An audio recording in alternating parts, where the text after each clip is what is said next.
Birthday bombshell. Grandpa's question, exposed, and 8 a.m. or family betrayal.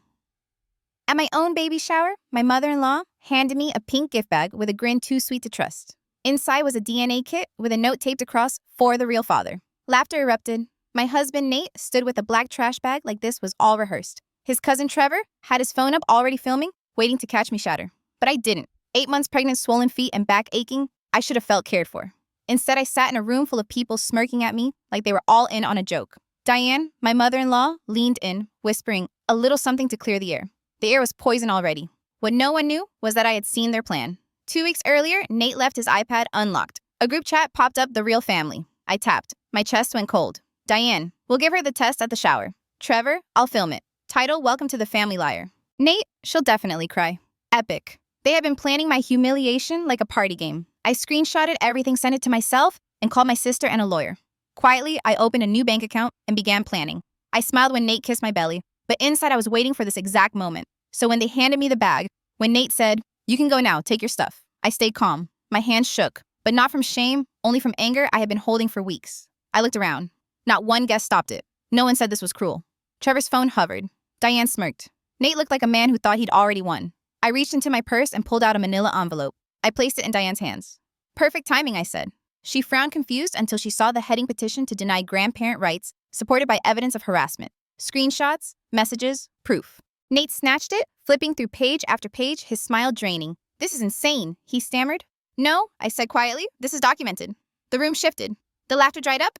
Trevor lowered his phone. Diane's face flushed red, her voice brittle. "You can't keep us from our grandchild." "You kept yourselves," I said, "from decency." Nate stepped forward, trying to sound calm. "We can talk if you stop making a scene." I looked straight at him. "Ask yourself what kind of man throws out his wife at her baby shower."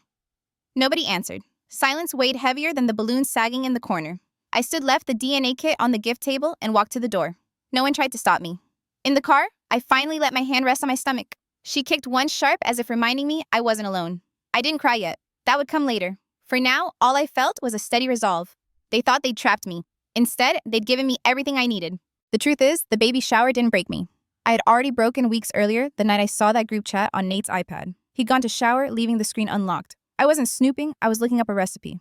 A notification popped up. The real family. My heart stuttered. I tapped. The thread scrolled with venom. Diane wrote, "She thinks she belongs. Wait until she sees the gift." Trevor, DNA test reveal. I'll record it. Nate, trust me, she'll cry. Epic. Line after line, joke after joke about me, about my baby. Their cruelty wasn't casual. It was choreographed. I remember sitting frozen, fingers numb, as I screenshotted everything. My hands shook so badly I had to steady the iPad against my knees. Then I emailed the files to myself and deleted the history. I smiled later when Nate kissed my stomach, but in my chest was only stone. That night, I called my sister. She told me, "Don't let them corner you. Don't go in blind." So I called a lawyer too, a woman I'd once met through work. I explained everything, the messages, the pregnancy, the family. She didn't gasp. She didn't pity me. She said, "They want to humiliate you." "Fine, we'll make sure they hand you evidence in public." We moved fast. She drafted a petition to deny grandparent rights on grounds of harassment. We began custody filings, naming Nate as father, but requesting sole custody because of emotional abuse and orchestrated humiliation. She guided me through opening a private bank account, documenting every expense, every insult. Meanwhile, I played dumb. I kept making Nate dinner, kept smiling when he rubbed my back, kept pretending I didn't know he and his mother were sharpening knives behind my back. At night, I lay awake, staring at the ceiling, hand pressed against the swell of my belly. Every kick from inside reminded me what was at stake. I told myself, stay quiet. Wait, let them deliver the final blow themselves. And they did. At my baby shower, in front of everyone, they laughed while handing me a DNA kit. They thought I'd collapse humiliated. But they didn't realize I had walked in with something heavier than shame. I had walked in with an envelope that could tear them apart. When I placed it in Diane's hand, calm as a knife sliding across the table, it wasn't a reaction. It was the plan. The trap they built for me had turned into one for them. As I walked out, leaving behind balloons and forced smiles, I heard whispers ripple. Chairs shifting. No laughter now. Trevor's phone camera had dropped. And Nate. He just stood there silent as if watching a future he never imagined slip away. Later that night, I lay in my sister's guest bed. My body ached. My mind raced. For the first time, I cried not because of the cruelty, but because I realized how little I had ever mattered to them. I wasn't family. I was entertainment. Ask yourself, what would you do if the people meant to welcome your child plotted? Instead, to erase you from her life before she was even born, I knew my answer. I was going to fight. Not with screaming matches, not with revenge posts, but with documentation, patience, and the law. They wanted to laugh at me. I'd make sure a judge laughed last. When I replay that day in my mind, it's not the DNA kit that haunts me. It's the sound of their laughter. A room full of adults grinning at a pregnant woman like cruelty was entertainment. Diane's voice cut through it all. A little something to clear the air. Nate held the trash bag like he was taking out garbage. Trevor's phone never wavered. And me, I felt oddly steady, like the moment before a storm finally breaks. I had imagined this scene for 2 weeks. I had rehearsed the weight of that envelope in my purse. My lawyer's words echoed, "Stay calm. Don't argue. Let them expose themselves. Then you expose the truth." So I smiled, small, tight, and reached into my bag. My fingers brushed the paper tabs inside. Custody filing. Petition to deny grandparent rights. Screenshots of their group chat. I pulled it out and placed it right into Diane's manicured hands. "Perfect timing," I said. The laughter stuttered. Diane's brow furrowed as she flipped through the first page. Her mouth parted, eyes darting to Nate. He snatched the envelope. His voice cracked as he scanned the papers. This is insane." "No," I replied, my voice low, almost even. "This is documented." Trevor's phone dipped. A woman in the corner shifted uncomfortably. For the first time, silence entered that house. Diane tried to recover her smile, snapping back like plastic. "You can't keep us from our grandchild. The court won't let you."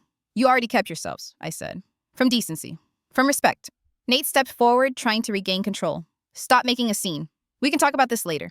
I looked right at him. "This is the scene, Nate. You wrote the script. I just refused to play my part." For a second, his jaw clenched, and I saw the truth. He hadn't thought this through. He thought humiliation was the endgame, but now the whole room was watching him shrink. I stood up slowly, my hand bracing my stomach. Every eye followed me, waiting for a meltdown that never came. I left the DNA kit on the table next to the cupcakes, left Trevor with a useless video, and walked to the door. Nobody stopped me. In the driveway, the afternoon sun hit my face. I inhaled heavy but free. My car felt like a lifeboat. Inside, I finally let my body shake. My daughter kicked once as if answering me. I whispered to her, "They won't own you. They won't own me." That night at my sister's, I sat at the kitchen table, replaying every second. I realized something that cut deeper than all their words. I never lost Nate. I never had him. The man I thought I built a future with had been gone long before the baby, long before the shower. And now, with the envelope in his hands, he knew it too. After the baby shower, I disappeared. I didn't answer their calls. I didn't text Nate back. I stayed with my sister and waited. The house felt small, but it was safe. 3 weeks later, I gave birth. My sister held my hand the whole time. The hospital honored my request, no visitors. No family on his side, no name on the birth certificate. Only me, my daughter, and the quiet cry that told me she was real, she was mine. She had his eyes, yes. But she had no part of his cruelty. When I looked at her tiny face, I promised she would never be treated like I was. That should have been the end, but silence never lasts long with people like them. The messages came first. Nate texted my sister's phone, "I'm sorry. I didn't mean it. I didn't know it would go that far." Then he tried blaming his mom. Then he said I was overreacting. A few days later, he threatened, "You can't keep my child from me. The court will see through you." Diane wrote from a new number. "She's our baby. I'll take you to court myself if I have to. We always win." That's when I knew. They didn't want her because they loved her. They wanted her because they thought they owned her, like property. But I was ready. My lawyer had already filed everything. Screenshots of the group chat. Witness statements from my sister. And yes, the video Trevor filmed at the baby shower. The judge saw it all. My swollen belly, the DNA kit, the laughter. The courtroom was silent after the video played. Nate sat stiff in his chair. Diane fidgeted. Trevor smirked like a child, but no one else was laughing. The judge looked at Nate. His words were slow, sharp. "You participated in public emotional abuse of your pregnant wife. I don't see evidence that you are acting in the best interest of this child. Temporary sole custody granted. Supervised visitation only." Nate's face fell. Diane tried to speak, but the judge stopped her cold. "Sit down." That was the first wave. I walked out of court that day with my daughter in my arms, knowing that for now, she was safe. But deep down, I also knew something else. People like them don't stop. They had lost this round, but the war had just begun. For a few weeks, things were quiet. I almost let myself breathe. But then, the attack shifted. It started online. Trevor, Nate's cousin, posted a photo of some random baby and wrote, "Can't believe I'm not allowed to see my niece. Thanks to her crazy mom." Thousands of people liked it. Comments poured in, tagging me by name. "Let the father see his child." Some women are just bitter. Strangers began sending me messages. DMs telling me I was evil, that I was selfish, that I was keeping a child from her family. Some were harsh, others almost mocking. "She'll grow up hating you."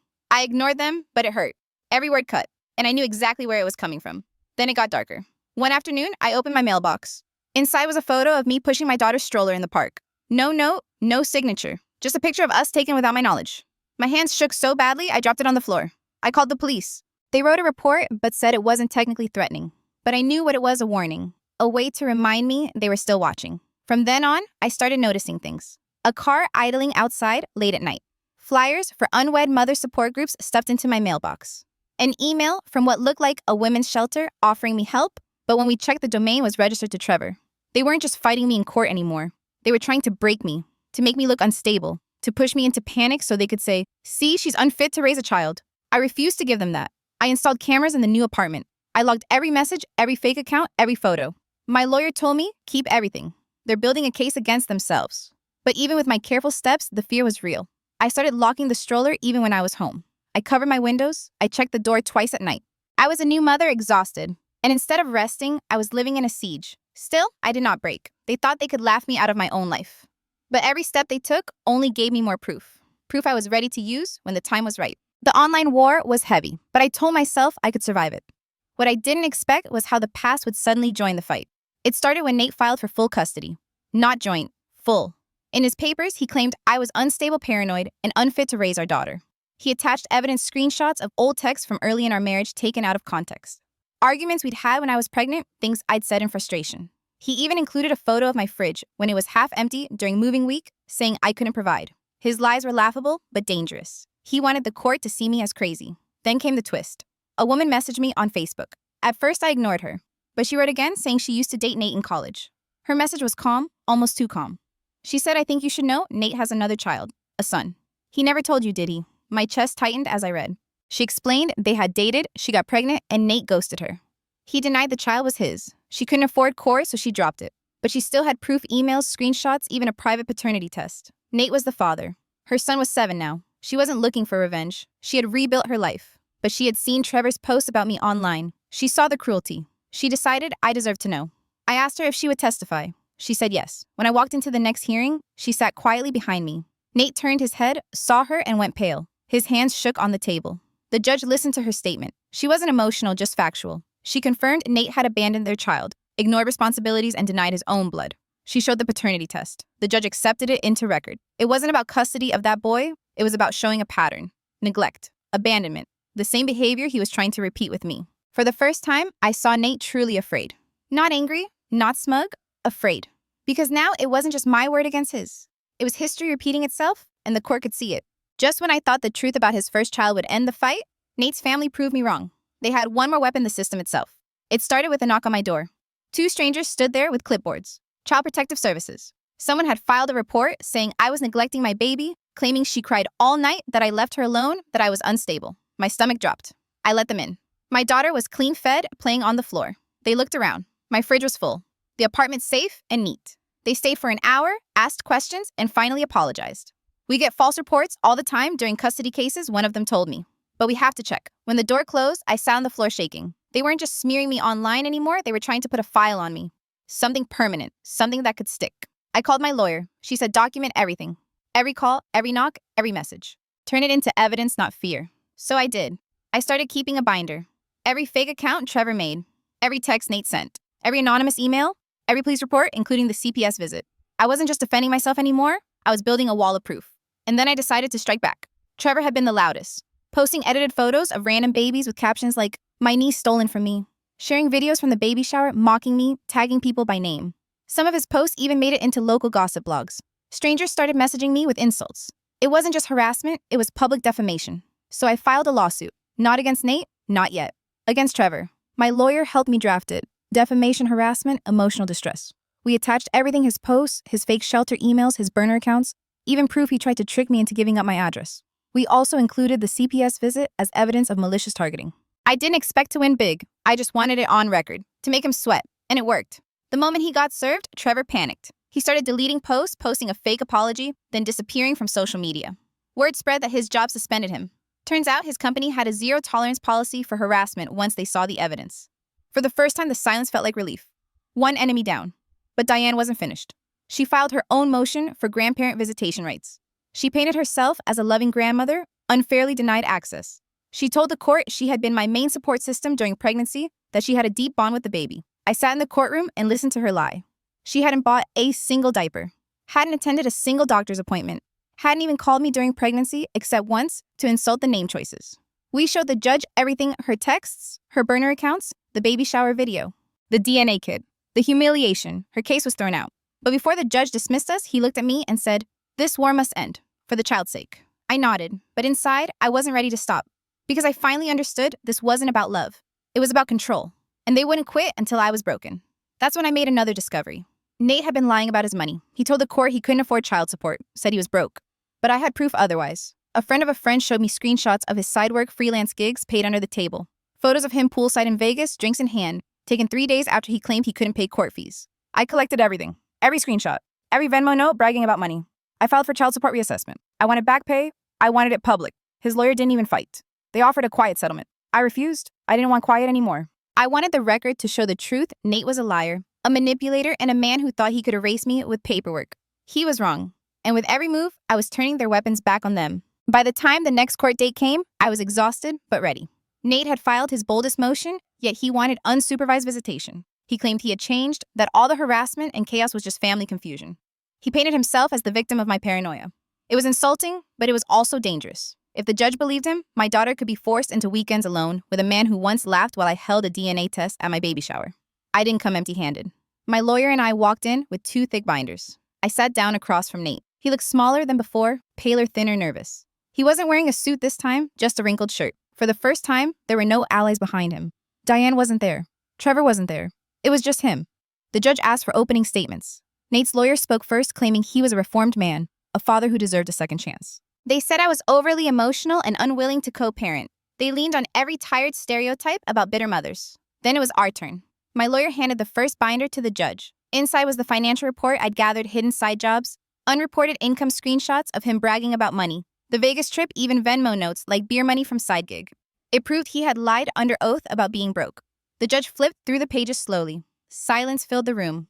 Then came the second binder. This one was heavier. It held every piece of harassment since the baby shower post Trevor made, mocking me with fake photos. The video of the DNA kit gift with the laughter in the background. The anonymous CPS report dismissed as false. The burner email pretending to be a women's shelter. The mailbox photo of me and my daughter at the park. Messages from Diane threatening to win in court. We even included testimony from Nate's old girlfriend, the one he abandoned in college, leaving her to raise their son alone. She sat in the back of the courtroom that day, calm but ready. My lawyer read her statement aloud. How Nate denied his first child. How he never paid support. How he erased her the same way he tried to erase me. The judge listened without interrupting. His expression didn't change much until one line. A screenshot of Nate telling Trevor legally she's nothing. Everything's in my name. That sentence hung in the air like a curse. Finally, the judge spoke. His voice was calm but sharp. Mr. Walker, you don't want to be a father. You want control. And you lost it. He denied Nate's request for unsupervised visits. Then he went further. He extended supervised visitation for 2 more years. Minimum pending a full psychiatric evaluation. And he referred the financial fraud evidence to county investigators. Nate's face crumbled. For the first time, he looked scared. Not angry, not smug. Scared. I didn't smile. I didn't gloat. I just sat there, hands folded, heart pounding. Because I knew this wasn't just about me winning. It was about making sure my daughter would never be trapped by the same people who thought my pain was entertainment. When the judge closed the file, I felt something I hadn't felt since that baby shower safety. But I also knew it wasn't over. People like them don't stop. They wait. They scheme. They twist. And I had one final move, left one they would never see coming. After the ruling, most people would have felt relief and moved on. But I couldn't. I'd lived too long waiting for the next blow. I knew Nate and his family weren't done. Not really. They thought in terms of power, not love. And power never surrenders quietly. So while they sulked in silence, I started preparing my final move. It began with the lawsuit against Trevor. That case was still pending. My lawyer suggested we let it drag on, let him bleed out financially until he begged to settle. But I wanted more than money. I wanted a permanent record that everything they'd done to me wasn't just family drama. It was harassment, abuse, defamation. The discovery process unearthed more than even I expected fake accounts Trevor used to spread lies messages between him and Diane, discussing ways to push her to the edge, even photos they'd tried to stage as evidence against me. Every shred of it got bound, notarized, and filed. That wasn't just leverage for my case. It was insurance for the future. Next, I tackled Nate's finances. The fraud report the judge referred, I quietly added to it. Every gig, every fake expense, every cash transfer, Riley the mistress helped me track. She was eager to clear her name, and in doing so, she dug Nate's grave even deeper. When the IRS came knocking, I didn't have to lift a finger. Nate had done all the damage himself. And then came Diane. She tried one last time to slip in through the courts with a grandparent visitation request, claiming she'd been emotionally bonded to my child. The judge dismissed it in minutes. This time, even he seemed tired of their games. That was when I struck my final blow. I posted one thing, just one. Not a rant, not a scream, just a quiet truth. For everyone who laughed at me holding a DNA test, here's what happens when you corner a mother. Attached was the judge's order. Names redacted, but the meaning crystal clear. The line circled in bold, you don't want to be a father, you want control, and you lost it. It spread faster than I thought. Old friends, former co-workers, even strangers who had seen the viral baby shower video months ago. They shared it, quoted it, praised it. The silence from Nate's family was deafening. No posts, no emails, no threats, just absence. But absence was victory, because in their world, reputation was everything. They cared more about image than integrity. And I had stripped that image bare for everyone to see. Diane vanished from church circles. Trevor lost his job. Nate's business prospects crumbled. And for once, I didn't feel hunted. I felt free. Free to raise my daughter without eyes watching from behind curtains. Free to go for walks without looking over my shoulder. Free to breathe without waiting for the next ambush. Sometimes, at night, when I watch my daughter sleep, I think back to that baby shower. To the laughter, the humiliation, the sting of betrayal. And I realized something important. That wasn't the day they destroyed me. That was the day they gave me the weapon I needed. Because they thought I was weak. They thought I'd crumble. They thought a DNA kit could erase me. Instead, it became the receipt that ended them. The real father. He's the man my daughter will know, the one who never left, never mocked, never demanded. It's me. And that's checkmate. People ask me, sometimes friends, distant relatives, even strangers online, if I ever forgave them. The truth is, I didn't need to. Forgiveness is for people who still hold a place in your life. They don't. What I needed was distance and silence. Now when I tuck my daughter into bed, I hear the quiet of a home that belongs only to us. No judgmental voices, no laughter at my pain, no one plotting in group chats about how to break me down. Just her breathing softly and me standing guard. But the silence holds something else too. A weight, a reminder. Because when someone betrays you that deeply, you never go back to who you were before. Sometimes, late at night, I replay it in my head. The baby shower, the DNA kit, the trash bag. And I wonder, what kind of family laughs at a pregnant woman like that? What kind of husband thinks humiliation is love? Ask yourself if that had been you standing in front of your in-laws while they mocked the life growing inside you. Would you have walked away, or would you have fought the way I did, knowing every move might cost you more than you could bear? I don't know the answer. I only know mine. They thought they were writing the end of my story that day. Instead, they wrote their own. Because long after their voices fade, their names erased from legal papers and family albums, I will still be here. Raising the daughter they tried to claim, building a life they said I couldn't, laughing in the silence they left behind. And maybe that's the real justice. Not that I won in court, not that I exposed them, but that in the end, they'll spend the rest of their lives explaining why they're not in the pictures. And I won't have to explain a thing. Thanks for watching. If this story hit a nerve, tap, like, and subscribe. And tell us, what would you have done at that table?